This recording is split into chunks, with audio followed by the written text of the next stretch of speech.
journalist and a supporter of the Freedom for Ocalan Campaign and Peace in Kurdistan, who also participated in the international İmralı peace delegation, as well as a coalition against chemical weapons in Kurdistan member, dear John Han. Thanks for joining us today. Thank you. Thanks very much for inviting me. Pleasure to be here. Thank you. So I would like to start with your latest visit to Kurdistan. You traveled to South Kurdistan on the eve of the anniversary of the 1988 chemical attacks in Halabja. And what did you learn from your meetings with some of the survivors of Halabja and of the wider Anfal campaign of genocide against Kurds by the Saddam regime? Well, it was the first time I'd been to Halabja. I mean, I've read about the terrible atrocity there, where 5,000 people were murdered by the Saddam regime when they dropped chemical weapons on the town, and people choked to death. I mean, families hid in the basements thinking they were getting protection, and whole families were wiped out, or occasionally one or two children in the family would survive and then be orphaned and go off to a refugee camp afterwards, and so on. So I've read about the appalling atrocity, but it was interesting and poignant to meet with some of the survivors in Halabja, and then subsequently we also went to Chamchamal, which is this kind of the epicenter of the Anfal campaign, which was a kind of the wider campaign of genocide against Kurds that was conducted by the Saddam regime. And it was very poignant to meet with the survivors. In Halabja, we spoke with people who are still having to have medical treatment as a result of their injuries. The other thing that really came through when we spoke to those survivors was they weren't very happy with the politicians in that region, in South Kurdistan. They said to us, you should have come to see us first before you met with the local politicians. And there were, many complaints about corruption and about lack of resources. In Halabja, for example, I was reading recently that on the day of the anniversary in Halabja, as well as the celebration of the terrible atrocity that took place in 1988, there was also a protest in the town by local families complaining about the lack of facilities, that they aren't seeing the benefits of the oil wealth of that region. And that was something we came across time and time again. People complained about the corruption of the political leadership. Thank you. You mentioned people complaining about the corruption and repression in the South Kurdistan. Tell us a little more about that, please. Yeah, okay. I'll keep it brief because there's so many things that can be mentioned. And I was involved in editing some English language Kurdish news websites going back 10 years ago. So I can remember what became known as the Kurdish Spring in 2011, where there were protests in South Kurdistan, particularly in Suleimani. And some people were shot dead by the authorities. And the problem has continued really over the last 10 years with episodic protests by local people because they haven't been paid their wages, or because of lack of facilities and services, or because they're demanding that the oil industry should open its books. The government should open the books for the oil trade so people can see where the money's really gone, because probably less than 30% of the oil receipts come back into Kurdistan. Where's that money going? There are many reports about members of the ruling Barzani family, which is the kind of the most powerful family in the Kurdistan region, running the Kurdistan Democratic Party based in Erbil. There are many reports of leading members of the Barzani family buying themselves palaces in the United States and elsewhere around the world. So there's a real sense that people are being robbed by their rulers. So just to give two examples of the repression that the protests have led to, we spoke to the wife of Shawan Shawani, who's currently in prison. He's a journalist. He was accused of spying. And she talked about the, very harsh conditions that he endured in the Asaish prison before he was eventually convicted, on very spurious evidence. He's a journalist, as I say, and they were accusing him of being a spy. We also attended a trial, which was interesting. It was a trial of someone called Berivan Hassan, and she and another defendant. She's a mother of 5, and she appeared in court. She'd been held without charge for about 14 months, I think, before she was eventually brought to trial. And she was accused of so-called terrorist offences, of plotting to assassinate Turkish diplomats, KDP, Kurdistan Democratic Party leaders, members of the Barzani family, and planning to burn down Kurdish businesses. All she had done is to call for a boycott of Turkish goods on social media.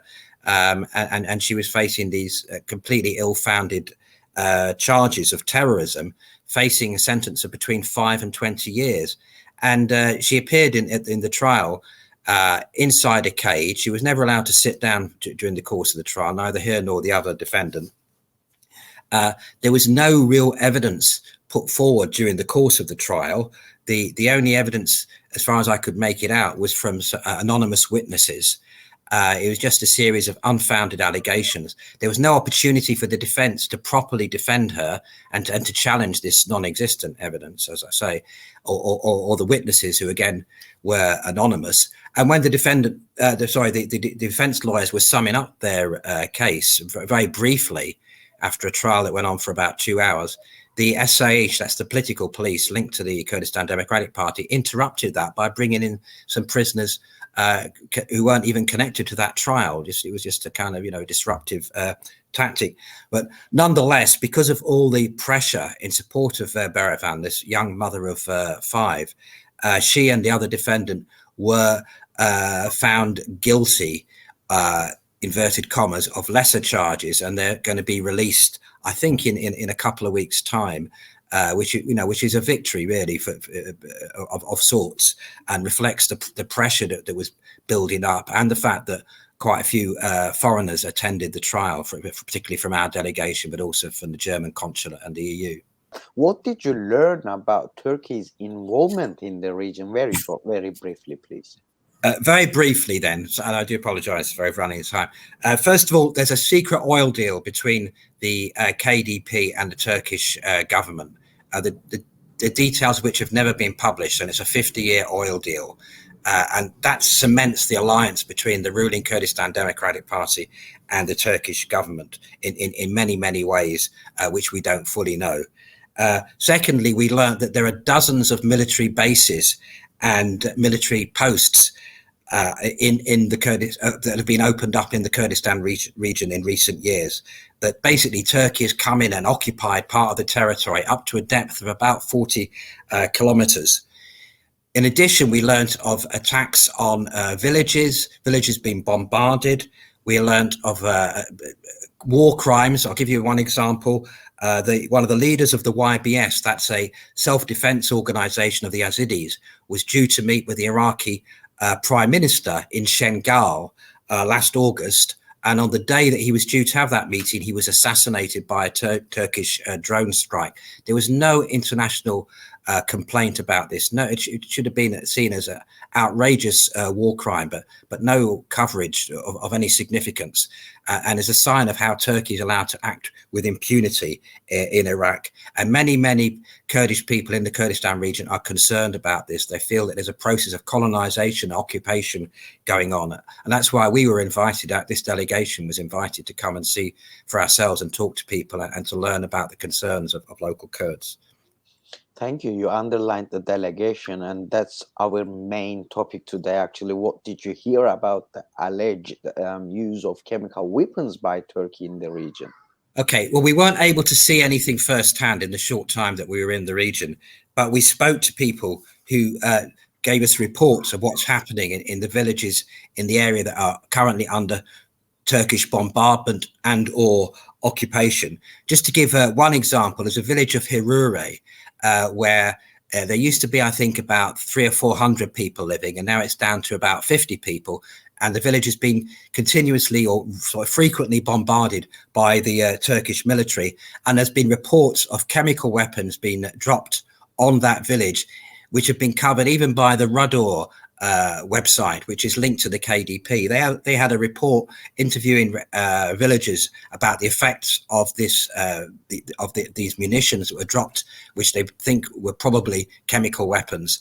And it's clearly something that needs to be investigated. We also heard of how Turkey has, in all probability, used chemical weapons in its efforts to defeat the PKK, the Kurdish and Kurdish guerrilla forces based in the mountains, in order to try and defeat to destroy their bases, their sort of tunnel networks that they've developed in order to protect themselves from Turkish drone attacks. We heard many stories, and we've also got the report produced by Steve Sweeney for the Morning Star, which includes probably a dozen or more eyewitness accounts, people he interviewed about their own experiences of suffering from chemical weapons attacks. So we think there's plenty there that needs to be investigated. And the problem is that the Western governments are really just ignoring this. They're not doing anything about it. It's an outrage. Exactly. That was the next question, as you imagine as well. What should be the British and other Western governments be doing about that case? As it's very clear that British government is the biggest gun trader to Turkey these days, and we know that the drone pieces that has been produced in Bristol has been sold to Turkey, and the use of license usages has been sold to Turkey by British government as well. So how would you going to evaluate that? What else needs to be done to stop these war crimes? Well, for start, the Western powers, including Britain, should be ensuring that the Organisation for the Prevention of Chemical Weapons, the OPCW, does its job and organises a proper investigation as to what's going on in Iraq. But secondly, we can clearly see there's been war crime after war crime by Turkey in relation to Iraq and going across the region, because they're creating like a jihadi belt stretching from Syria right the way through to the borders of Iraq's borders with Iran. And if you take the situation in Afrin, for example, 200,000 people have been driven from their homes in Afrin in Syria by the Turkish military and its allies. And the West just batted an eyelid. I mean, the British government suspended some arms licenses for a period of time, but the arms trade continued nonetheless. And these are war crimes equal to the war crimes that we're seeing currently in the Ukraine. And the British government and other Western governments should stop the arms sales to Turkey, and they should take sanctions against Erdogan and his family and supporters of his regime in just the same way as they're talking about sanctions against the oligarchs of Russia. A well-known journalist and the supporter of the Freedom for Ocalan Campaign and Peace in Kurdistan campaign, and also a member of the chemical coalition against chemical weapons in Kurdistan, dear John Han. Thanks for joining us. Thank you for your valuable comments today. Thank you very much.